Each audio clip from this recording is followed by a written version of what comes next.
Buenas, buenas a todos. Hoy los voy a invitar a recorrer un tema fundamental que forma parte de la historia jurídica, que fue muy controversial, y se trata del caso de Marbury versus Madison. Y en este podcast lo que vamos a hacer es, vamos a deshojar paso a paso los temas fundamentales, explorando el contexto histórico y jurídico y los hechos que dan origen a la controversia, la cadena de actos administrativos que desembocó en el litigio, así como la importancia de la opinión del presidente de la Corte, John Marshall. Em, bueno, después vamos a contrastar las distintas ideas y perspectivas.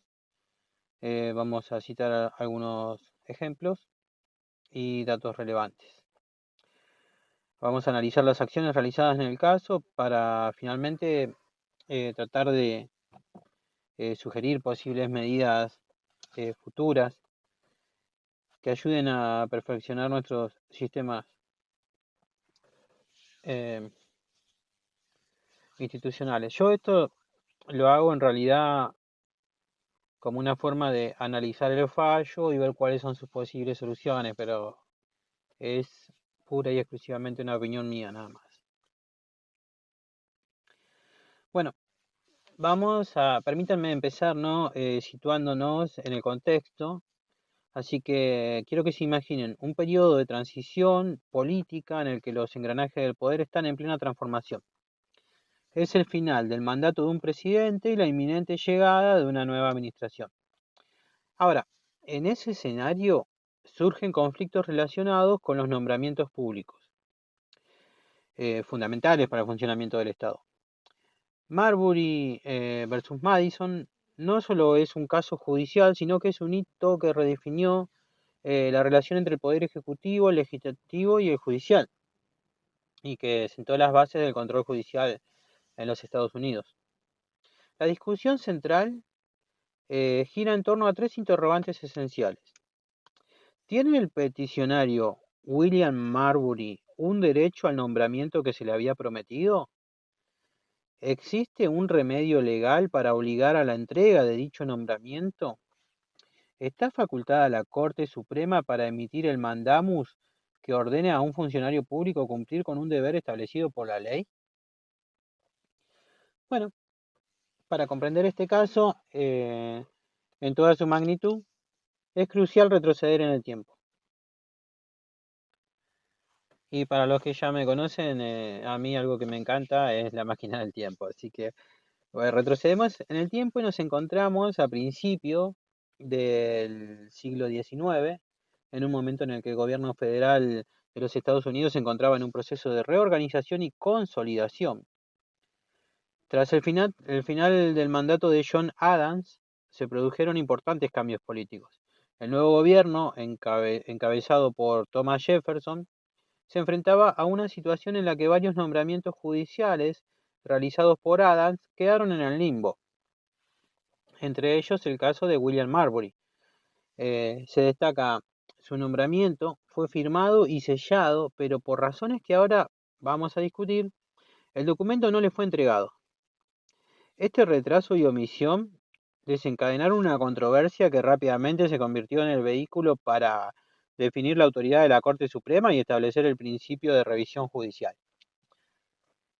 Como para que vean si no fue importante, ¿no?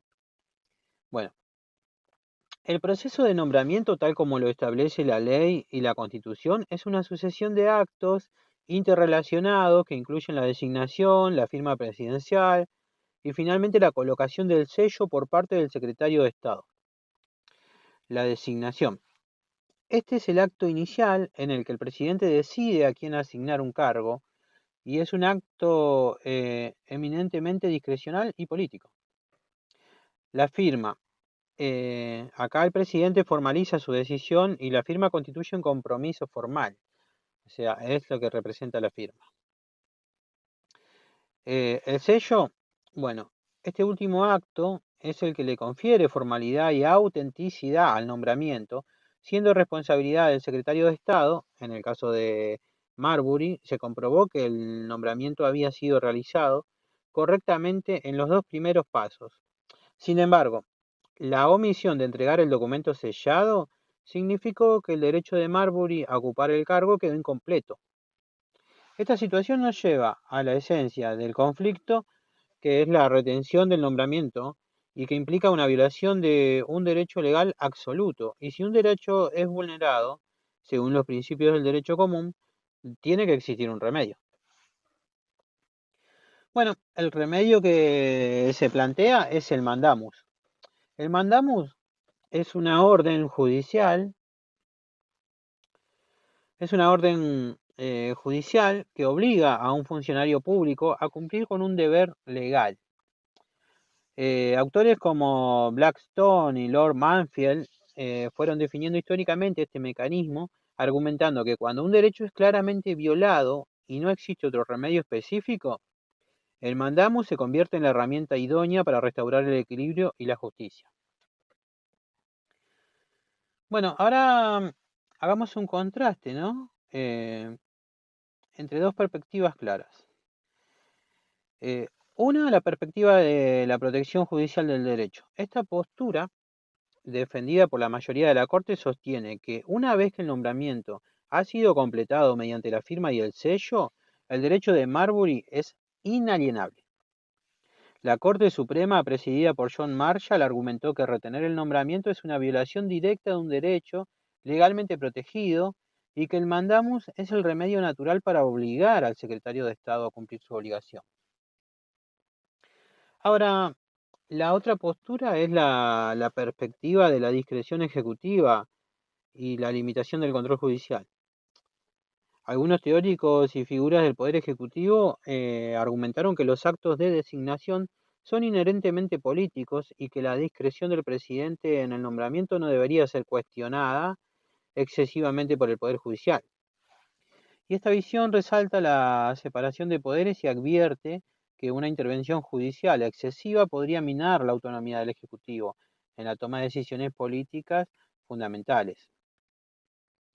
Bueno, ambas perspectivas, si bien se contrastan, enriquecieron el debate y fueron permitiendo que se definan límites claros en la práctica de control judicial. Por un lado, se defiende la supremacía de la Constitución y el derecho individual a recibir lo que la ley garantiza, y por otro, se reconoce la importancia de que el Ejecutivo disponga de cierta flexibilidad para cumplir sus funciones políticas. En Marbury versus Madison, la mayoría decidió inclinarse por la protección del derecho individual, estableciendo un precedente de revisión judicial que fue perdurando hasta nuestros días. Bueno, para ilustrar esta discusión hay que recordar que en el derecho anglosajón existe el principio de que todo derecho violado tiene que tener un remedio. Y este principio se fue aplicando en innumerables casos a lo largo de la historia, desde decisiones relacionadas con expropiaciones hasta controversias administrativas. Marbury versus Madison se convirtió en el caso paradigmático en el que se dejó en claro que la Corte Suprema no solo es la intérprete final de la Constitución, sino también el garante de los derechos fundamentales contra posibles abusos del Poder Ejecutivo. Además, datos históricos muestran que tras esta decisión la Corte Suprema consolidó su rol como árbitro del sistema de pesos y contrapesos, reforzando la idea de que ninguna rama del gobierno puede actuar por encima de la Constitución. Y este principio fue la base sobre la cual eh, su- perdón, se fueron sustentando posteriores controversias judiciales, siendo un pilar esencial en la construcción del Estado del Derecho. Bueno, hay que decir que en Marbury versus Madison las acciones que se realizaron fueron entonces la interposición de la demanda por parte de Marbury reclamando el derecho al nombramiento, el examen minucioso de los documentos que evidenciaban la cadena de actos administrativos, que son la designación, la firma y el sello, ya lo habíamos dicho, la emisión de una opinión judicial que estableció de manera clara y contundente que el derecho de Marbury era absoluto y que la retención del nombramiento era inconstitucional. Eh, la determinación de que la Corte Suprema tenía la competencia para emitir un mandamus como remedio legal.